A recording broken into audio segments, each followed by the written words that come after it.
Et on poursuit ce sujet avec notre invité, le professeur Ludovic Gicquel. Bonjour. Bonjour. Vous êtes entre autres présidente des TCA, des troubles des conduites alimentaires en Poitou-Charentes. Alors on l'a vu, anorexie, boulimie sont des maladies liées au mental. Comment ces pathologies ont-elles évolué pendant les différents confinements ?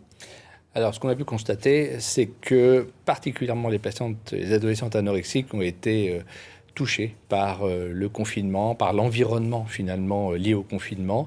Et on a constaté, et je dirais pareil pour mes collègues en pédiatrie, une augmentation, une exacerbation finalement des symptômes. Et c'est le fait d'être enfermé qui a déclenché ça ? Je pense que c'est à la fois le climat qui est quand même anxiogène, très insécurisant, le manque de perspective, l'arrêt aussi de toutes les activités sportives, les activités amicales, enfin tout ce qui contribuait à ce qu'un certain équilibre finalement qui prévalait bascule avec à ce moment-là une flambée des symptômes. Donc là, on parle de l'anorexie. Concernant la boulimie, on en parle souvent un peu moins parce qu'il y a moins de danger vital, danger de mort. On a tous dit que pendant le confinement, les Français et les Françaises avaient grossi. Est-ce que ça a déclenché aussi des comportements excessifs ?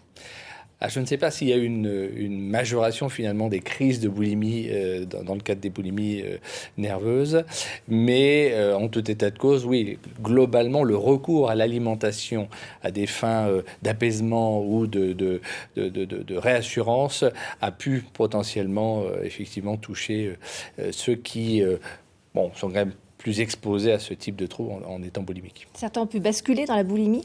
Certains ont potentiellement pu basculer dans la boulimie, oui, tout à fait. Pourquoi on en parle moins de la boulimie par rapport à l'anorexie ? Disons que l'anorexie, à certains égards, ça se porte, ça se voit. La boulimie, c'est beaucoup plus difficile parce que, sauf à le savoir, les personnes sont souvent normopondérées, donc ils n'ont pas ni d'excès ni de perte de poids, et elles n'ont pas forcément de signes extérieurs visibles qui traduisent finalement cette souffrance. Est-ce qu'on peut guérir de ces pathologies liées à l'alimentation ? Oui, je pense que c'est un peu aussi le message que vise à porter cette journée mondiale dont le symbole est un ruban violet que je porte aujourd'hui.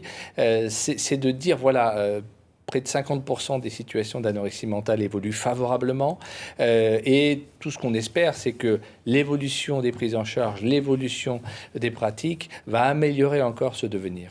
Merci professeur Gicquel d'être venu sur ce plateau. Merci pour ce message rassurant. Et on rappelle que la journée mondiale des troubles du comportement alimentaire a lieu demain.